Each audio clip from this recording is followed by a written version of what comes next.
خب بسم الله الرحمن الرحیم شروع میکنیم. حساب اینی پریزنتیشن را که جور کردیم به خاطر 3D Max است، ایران بر شما اپلود میکنیم. میم از حوال از خود 3D Max شروع میکنیم، از 3D Max Screen Appearance Introduction.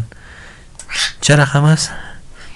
میم بالای 3D Max خود اول کلیک میکنیم، صفحه ما باز میشه. اول البته که شما چیز را که انستال میکنید باید از که چی باشه؟ 2015، چون ویری متریال که پیشمه است و ستاپش که است و برای 2015 هم کار میکنه.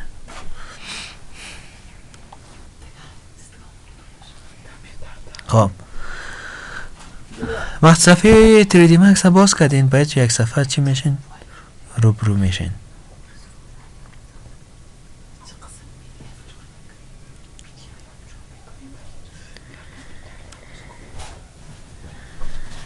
کما که لود گرنگ است برنامه بخاطر صفحه بر ما آمده شد. این قسمت بالا هستم تراس شروع میکنیم. اینی کلوز مکسیمایز منیمایز ای را برش میکن. کپشن بار کدام جای است؟ اینی قسمت است، کپشن بار. بعد از او پالوش برش میگن که الب بار. اینی قسمت برش میگن الب بار که دیجا ما اگر در اینترنت کنیک باشیم هر سوال که داشته باشیم جد تایپ کنیم فرزند بگویم که باکس چی میکنه برای ما اوج اتومات میتونشون. و این قسمت دوم برش میگن تایتل بار. اینو ما دیجا نشته کنیم تایتل بار. اینی قسمت برش میگن کویک اکسس تول بار. کویک اکسس تول بار. چرا کویک اکسس تول بار؟ چون تولزا است و از جا اتومات ما میتونیم گرفته. برش میگن کویک اکسس تول بار. اینی پایان براش میگن مینیو بار. مینیو بار.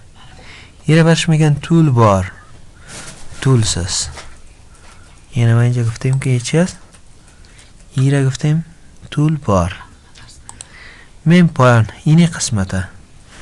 اینه برش میگن ویری تولز بار. ویری تول بار. اینی قسمته برش میگن ویری تول بار. یعنی تول بارایی که مربوط چی میشه؟ ویری میشه. و اینی قسمته برش میگن کامنت پنل. کامنت پنل کدام قسمته؟ اینی جا برش میگن کامنت پنل. کامنت پنل. و اینی قسمت برش میگن تایم پنل. کدامه؟ این قسمت برش میگن تایم پنل. چون وقت ما یک انیمیشن رو جور میکنیم بر از او انیمیشن تایم میتیم که باز باید چقدر را چی کنه؟ حرکت کنه، چی کارا کنه. این رو برش میگن انفو پنل. این رو برش میگن انفو پنل. سعی که من حرکت کنم روی میوار اکس قیمت فرمان میشه، تا وای قیمت میشه، تا زید قیمت میشه. اکس پنل. اینی را برش میگن گریت لاین. شما وقتی که یک آبجکت رسم میکنین، کار میکنین با اولای یک آبجکت، من فرضاً یک باکس گرفتم، این شما یک کلیک میکنین پسی طرف پس طرف کلیک اعلام میکنین پس طرف بالا. این را برش میگن که فرنت ویو. این را برش میگن تاپ ویو. این را برش میگن لفت ویو. یعنی آبجکت هم میتونیم از یک جهت ایزومتری آبجکت شد، این از یک جهت آبجکت، این از دیگر جهت آبجکت و این از دیگر جهت آبجکت. البته این مربوط چی است؟ چطور ما میتونیم که هر وادم شما وادی که در رسم تخنیک هم شروع کردیم کار کردیم، اول یک 2D یک آبجکت رسم کردیم. 2D یعنی 2 dimension. هرگاه یک جسم نظر به 2 dimension چی کنیم؟ ترسیم کنیم. برش میگیم 2 dimension. هرگاه آبجکت نظر به 2 قیمت اندازه رسم شد، یعنی یک dimension یک dimension دیگه، ایره برش میگن 2D. یعنی سعی کن اینجا x و زید است. اینجا x و y است. اینجا x y و زید است. اینجا که باز چی است؟ x y z x y z. این حاله ما وقتی که پروژه کار میکنیم دیگه ضرورت نیست که ما این دو سفر بدونم. شما اینجا ببینید بعد از این مطابق از این نوت پیش میریم که در اینجا دیگه چی گفته میبینی هالت W. هالت W چی میکنه؟ این البته این قسمت است. میگم اگر که اینجا کلیک کنم هالت W کدام اسکرینی که ما فعلا فعال هستیم او را برای ما چی میکنه؟ مینیمایز و ماکسیمایز. مینیمایز ماکسیمایز. شارتکتش آلت همراه چی است؟ W. شارتکتش آلت W و بالای کلیک کنم اینی برش میگه هالت W. این هالت W.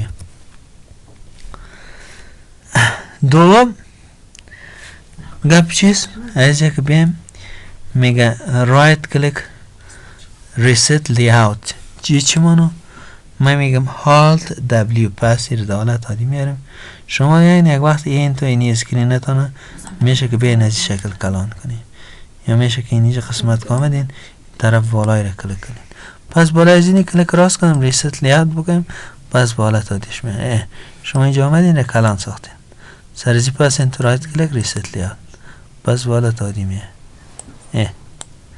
رایت کلیک ریست لیاوت اینه برش میگن رایت کلیک ریست لیاوت. دیگه وی کیوب چی مانو؟ اینه برای ما وی کیوب است. اینه شما میشه که از قسمت هایی را بیان ایزومتری هر شکل که سعی کنیم. اما باز چی میگرین؟ آلت هم میگرین همراه ویل به هر سمت که ماستان حرکت بدین از هر جهت خواسته باشین آبجکت تانو میتونین دیدن. پس دالت عادی بدین بیندی کلیک کنین پس دالت اولیش میه میره برش میگن ویو کیوب. خب از این پایین تر میریم دیگه چی هست؟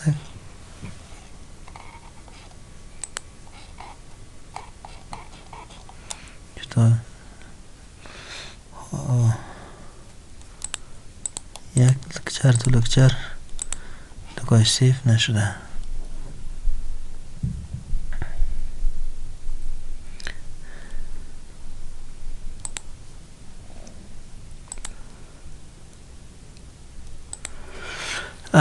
ما ایره میم Alt W میگیم. اول کاری که میکنیم میم بالای کستومایز. از قسمت کستومایز میم بالای یونت ستاپ. از یونت ستاپ هر کار وادی که با سافتویرهای انجینری کار میکنین اول باید از ستاپ یونت خود تنظیم کنین که با کدام یونت میخواین کار کنین. بالای سیستم یونت مین قسمت سیستم یونت اینجا برش میگن سانتی متر کلیک میکنین برش میگن سانتی متر بعد از او را اوکی. بعد از اینجا متریکس از قسمت متریکس باز باشه شما میشه که کلیک کنین ایران برش بگین سانتی متر ما کار میکنم. بعد از اینجا چی میکنیم؟ اوکی. اوکی کردیم. این حالی هی آبجکت ما چی شده؟ رسم شد. پس حالا ما اینی برش میگه هندو. ما فرضاً این آبجکت انتخاب کردم انتخابش کردم ایران میگرم این طرف موو میکنم یک باری طرف یک باری طرف و یک بار این رقم. پس اگر ما اندو بگویم اندو یک مرحله به عقب برای ما میبره. پس ریدو پس برای ما میبره کلیک کلیک. شما اینجا فرزن جمع علی از چی کشیدم؟ از سلکت کشیدم. پس کلیک کنم اول کار که میکنه موو کامنت موو برای ما انتخاب میکنه. بعد از اون سلکت نه پس ریدو پس آبجکت ما را میاره. پس آبجکت ما را اندو میکنه. حالی فکر کنیم به مقدر بریم شب بس از جون این کارتا را کوتاه میگیریم. ممکن است بعض دوستا تیرتی مکس انستال نکرده باشن و یک درس امتحانی بود براتون اپلود کنم ببینیم که چقدر علاقه مندی شما نشان میده.